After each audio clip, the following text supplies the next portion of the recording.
Old and angular, the Ju-52, which had once served as the first bomber of the secret Luftwaffe, seemed to have completely lost any combat potential by the beginning of the Second World War.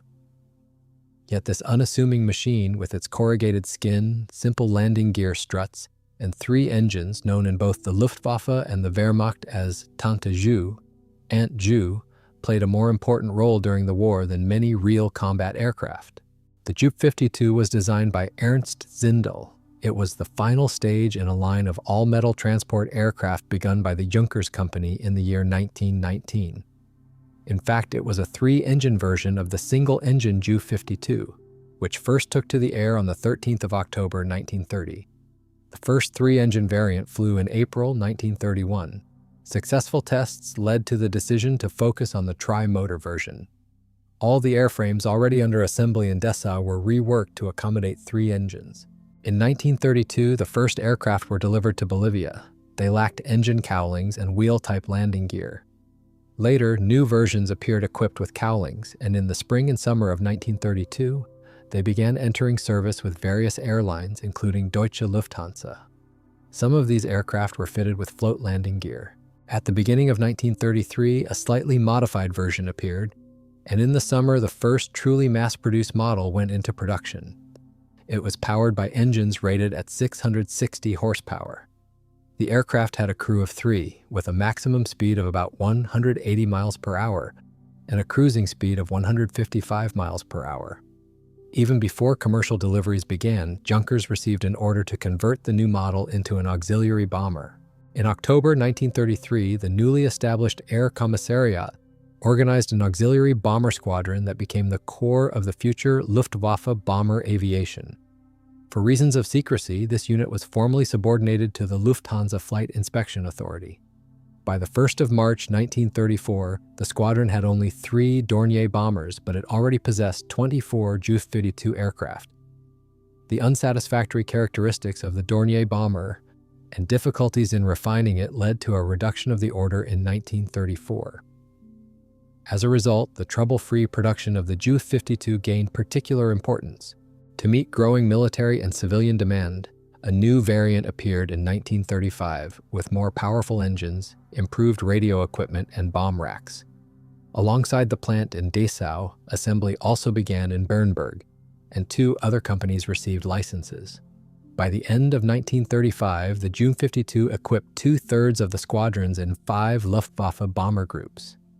Despite the introduction of an improved Dornier bomber, this ratio did not change by year's end. By that time, the number of air groups had grown to 12, with 24 squadrons each operating 12 3-engine Junkers aircraft. Converting the Ju-52 into a bomber was relatively simple.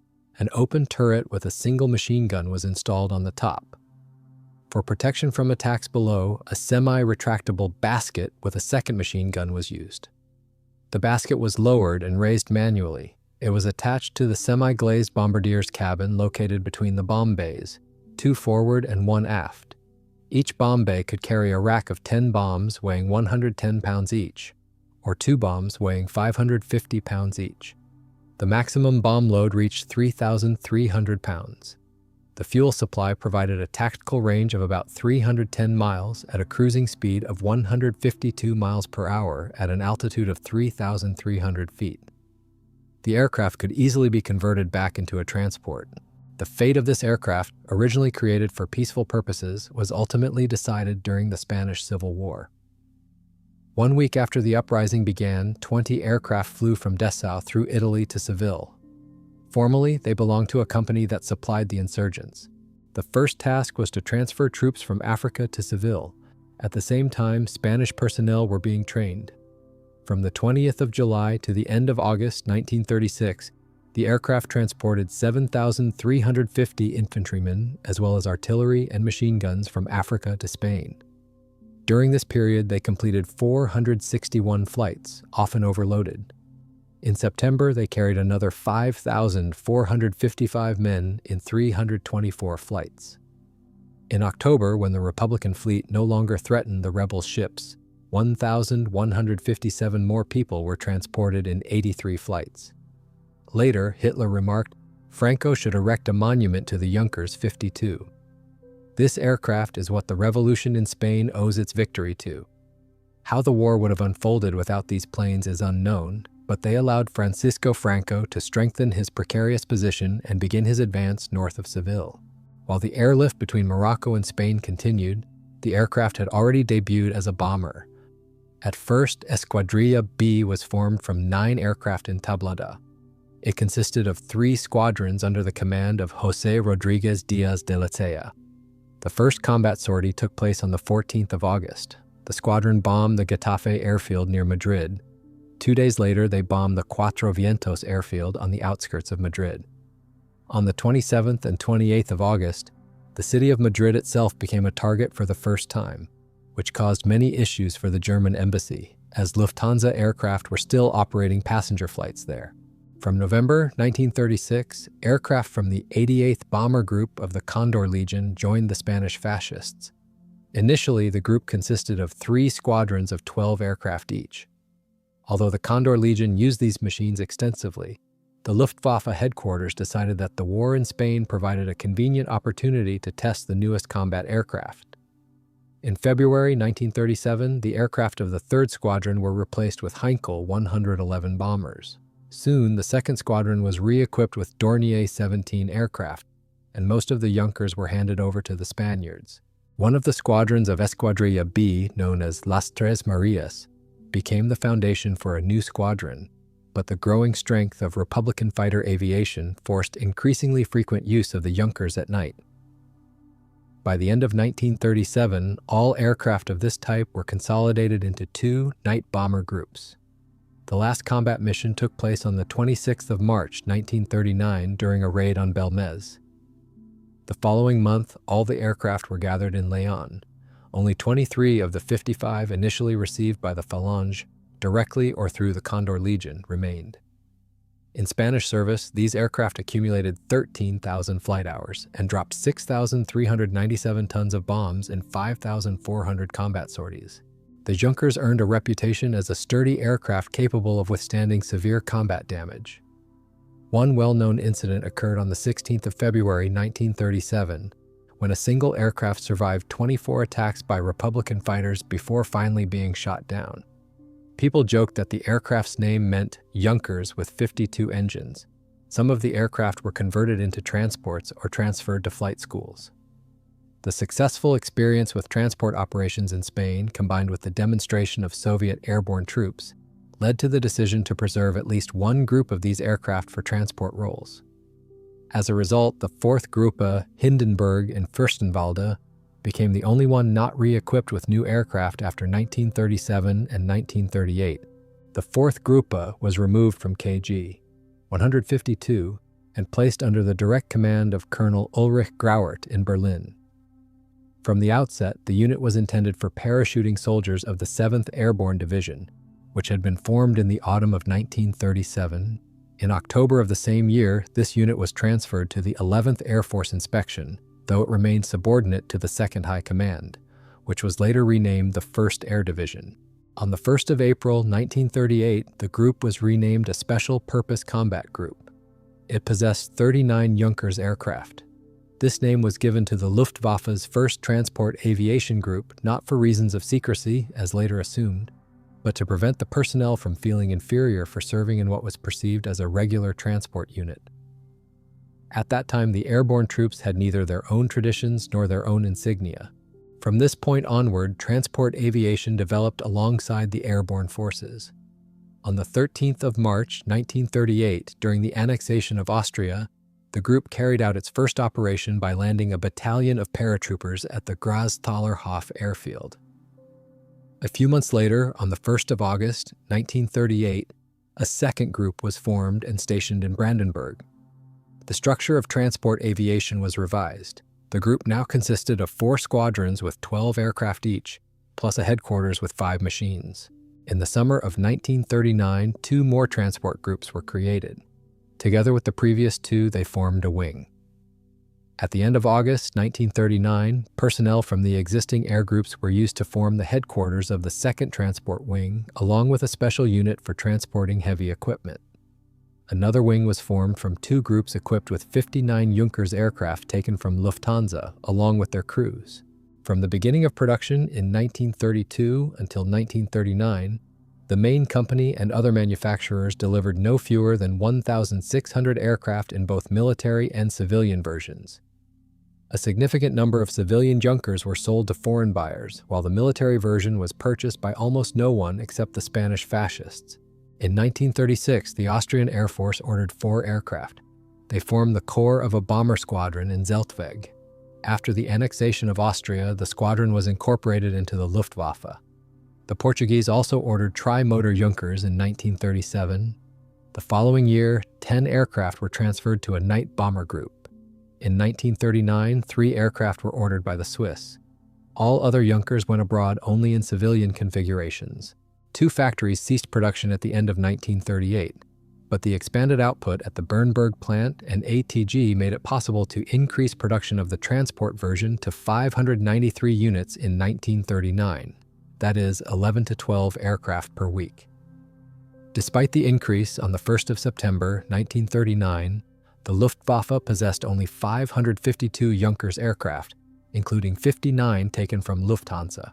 At the same time, a more versatile model began rolling off the assembly lines. Several civilian aircraft were equipped with float or ski landing gear. The new model received engines with 830 horsepower, whose exhaust gases were used in an anti-icing system. The aircraft could operate with wheels, floats, or skis, and was equipped with new radio equipment. A mounting point for a single machine gun on each side of the rear cabin was provided. Together with the upper gun, these weapons constituted the aircraft's defensive armament, while the lower gun position was removed. Only a few aircraft were delivered with floats of approximately 3,350 gallons displacement. Later, these were replaced with floats of about 3,900 gallons displacement. The maximum takeoff weight was 23,150 pounds and 24,250 pounds, respectively. In parallel, a simplified version was produced with more basic radio equipment intended solely for use with wheel landing gear, although several were later fitted with floats. On the 1st of September 1939, 4 transport groups were transferred to Silesia, where, together with paratroopers, they awaited a possible order to land east of Poznan. This operation never took place, and the actions of the transport aircraft were limited to supporting German troops at forward airfields. By the end of the Polish campaign, 9 transport groups had arrived at the air division in Hirschberg. 3 of them were hastily filled with personnel and aircraft taken from flight schools. During the Polish campaign, only 12 transport aircraft were lost, but 44 were destroyed in aviation accidents throughout September. After the successful conclusion of the campaign, all newly created transport groups were disbanded. Their personnel were reassigned to training units, and 2 groups were sent to schools for instrument flight training in Radom and Wessendorf. However, these units retained their organization in case they were needed again. Although the planned airborne operation in Poland never took place, the importance of air supply was beyond doubt. At the beginning of 1940, a special unit was formed to handle such tasks. Although only 1 transport wing reached full strength, the planning of Operation Weserübung led to a sharp increase in transport aviation forces. The formation of a second wing began, consisting of 2 groups and several newly created units. In March 1940, 10 more transport groups were formed on the basis of training units, along with separate groups of maritime aircraft equipped with seaplanes and several transport aircraft fitted with floats.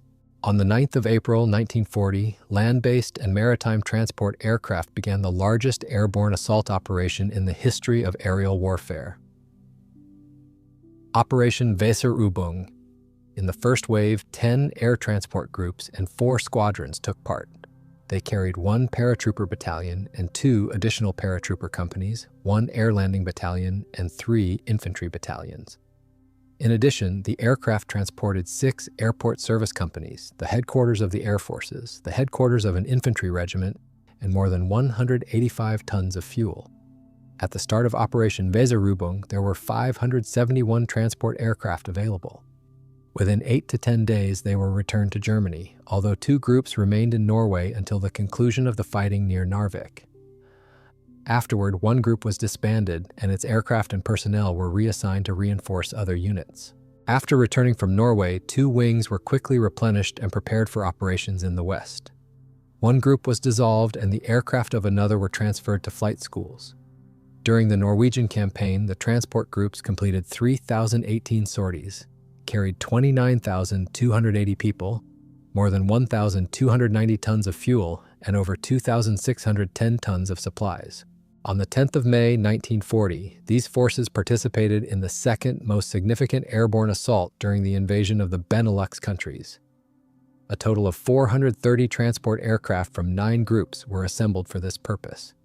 Although most of the airborne forces in the first wave achieved complete success, including the capture of bridges over the Maas near Dordrecht, the paratroopers faced fierce resistance from the Dutch, and losses among the transport units amounted to 40%. Nevertheless, of the 162 aircraft destroyed, 53 were repaired and 47 were dismantled for spare parts. Before the end of the fighting in the West, 1 wing and 3 of its groups suffered particularly heavy losses and were disbanded. The remnants of the groups were transferred to flight schools. From April to the end of June 1940, losses amounted to 242 aircraft, mostly transports, but production kept pace. 401 aircraft were manufactured. In addition to transport and training missions, the Ju-52 was used as a mine countermeasures aircraft. Over a span of 2 years, 6 mine hunter squadrons were created. Most of these aircraft carried a large duralumin ring beneath the wings and fuselage. A coil inside the ring was powered by an auxiliary engine that generated a strong electric current. Other aircraft carried containers with 30 small charges designed to neutralize acoustic mines. Usually, 3 Ju-52 aircraft equipped with magnetic coils flew in a wedge formation. They were followed by aircraft carrying explosive charges at a distance of 650 feet. The flight speed was approximately 125 miles per hour. Altitude depended on sea depth. The optimal distance to a mine was 130 feet. Thus, if the depth was 100 feet, the aircraft flew at 30 feet. Initially, the aircraft retained defensive armament consisting of 1 upper and 2 side-mounted machine guns. But due to increasing losses from enemy fighters, a turret with a cannon was installed, and the side guns were replaced with more powerful weapons. In 1941, a new version appeared with an enlarged cargo hatch on the fuselage side and an autopilot. Externally, these models differed by having large fairings on the wings behind the engines, and some aircraft carried an additional gun position atop the cockpit known as the Condor cap. This installation later became standard. The next variant received the same large cargo hatch plus an additional floor hatch inside the cabin. The engines were initially of one type, but later upgraded versions were installed. To convert the aircraft for different roles, 7 standard kits were used, installed directly by frontline units. These included configurations for cargo containers, airborne operations, training, freight transport, communications, medical evacuation flights, and the transfer of technical personnel. At the end of November 1940, the transport groups were ordered to proceed to Italy. They were needed by the Italians to support their forces in Albania. On the 8th and 9th of December 1940, 53 aircraft flew to eastern Italy.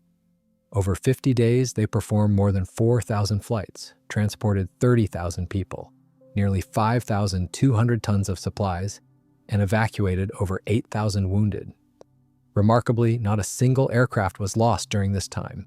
On the 6th of April, the Balkan campaign began. Its purpose was to support the Italian forces and respond to the arrival of British troops on Crete. The main airborne operation was the landing near the Corinth Canal on the 26th of April. Before this, in January, 3 additional groups were created specifically for operations over the Balkans. All transport aviation units were reorganized into the 11th Air Corps. For secrecy, the formations were concentrated in Plovdiv in Bulgaria. 270 aircraft then flew to Greece to refuel and land paratroopers.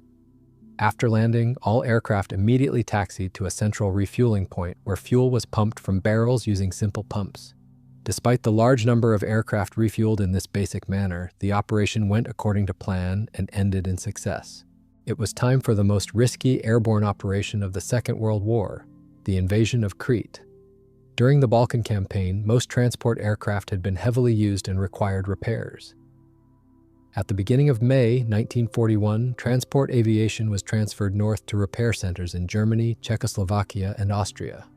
All other work stopped. only the Junkers aircraft were repaired. By the 15th of May, 493 repaired aircraft, many equipped with new engines, had returned to the Athens region. The beginning of the Crete landing was postponed until the 20th of May due to fuel delivery issues.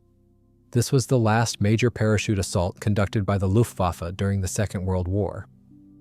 Despite complete air superiority and the high training level of the paratroopers, the losses were catastrophic. 271 aircraft, more than half of all transport machines. Even after such losses, transport aviation did not receive a respite. After the end of the Crete operation, several groups were disbanded, while the rest were prepared for the invasion of the Soviet Union. On the 22nd of June, 1941, only 4 transport groups were present on the Eastern Front.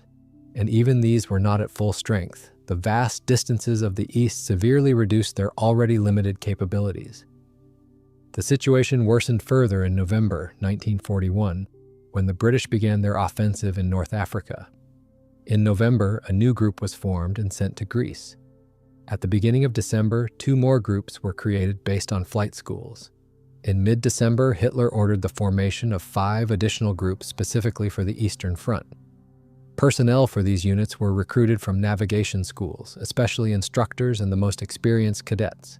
In 1941, losses exceeded production for the first time. More than 500 machines were lost, while only 451 were delivered. The need for transport aviation forced an expansion of production using new facilities in France at the Amiot Company. The first aircraft produced there entered service in June 1942, with 40 more delivered by the end of the year. Together with German production, this amounted to 504 aircraft. Numerous requests from maintenance crews to improve the aircraft's defensive capabilities led to the conversion of 12 machines into escort aircraft in 1941. They were used on flights to Tripoli and Benghazi. These aircraft retained the turret with a machine gun and received an additional turret with a cannon, 2 side-mounted machine guns, and 1 gun in a newly installed lower gondola. They operated alongside standard transports, which crossed the Mediterranean Sea in tight formations of approximately 25 aircraft, flying at low altitude and without fighter escorts. In 1942, a new modification entered series production. With the same airframe and the same engines, it received a glider towing system and strengthened landing gear to compensate for a higher takeoff weight of 25,350 pounds. Another variant, built in small numbers, featured more powerful engines. Some of these aircraft were transferred to the civilian airline Lufthansa. At the beginning of January 1942, the Red Army broke through the German lines south of Lake Ilmen and encircled a 100,000-man German force near Demyansk. Every available aircraft was gathered as far west as Warsaw, and on the 15th of January, a transport group was moved from the Mediterranean. This further complicated Rommel's situation in North Africa, just as his troops reached El Alamein. The transport units that remained there were unable to meet the logistical needs of the Africa Corps.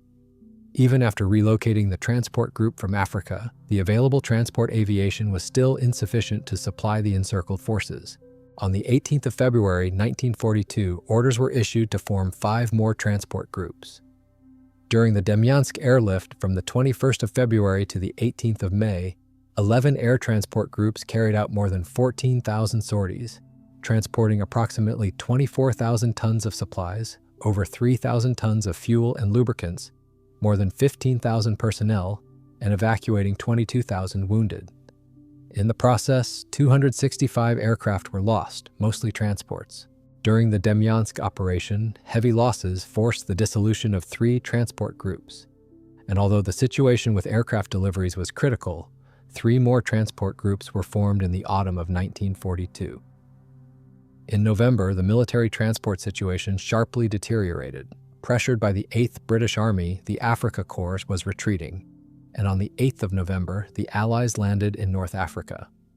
This required the creation of an air bridge to Tunisia. This improvised supply effort was costly for transport aviation, but the attempts to supply the Stalingrad pocket proved even more disastrous. Between the 24th of November and the 31st of January 1943, no fewer than 490 aircraft involved in supplying the 6th Army were lost. Transport aviation was never able to recover from these losses. One of the lessons learned in Stalingrad was the harmful effect of frequent changes in the command structure of transport aviation. On the 15th of May, 1943, a unified command system for the 14th Air Corps was introduced, consolidating all air transport units under one authority. Shortly before the formation of the Corps, a more rational designation system had been implemented. 5 transport wings were created. The 1st and 3rd wings each had 4 groups, the 2nd and 4th had 3 each, and all operated transport aircraft. The 5th wing had 2 groups equipped with heavy transports. By this time, 2 Romanian squadrons had also received transport aircraft. Despite the aircraft's considerable age, production increased to 900 machines, of which 321 were manufactured in the French complex. That same year, preparations began for assembly in Hungary, in Budapest. Hungarian aircraft were assembled mainly from components supplied from Germany, with some parts manufactured locally. The first assembled aircraft left the production line in January 1944, but only 26 machines were completed. 4 went to the Luftwaffe and the remainder to the Hungarian Air Force. The last serial variant entered production at the end of the autumn of 1943 and was manufactured until mid-1944, when production ceased. This version featured armored protection for the pilot, armament consisting of a machine gun on a movable mount atop the cockpit, 2 machine guns in the side windows, and a machine gun on an open upper turret. Except for the aircraft produced in Hungary, the Luftwaffe received 376 transport aircraft from German and French plants during 1944. In total, since the beginning of 1939, 3,225 aircraft had been built. Despite heavy losses, the operational burden placed on transport aviation in 1943 remained immense. At the end of that year, several transport groups were used to supply Crimea. 1 group was transferred from North Africa. Between the 26th of March and the 10th of April 1944, 4 transport groups supplied the 1st Tank Army, encircled near Kamianets-Podilskye.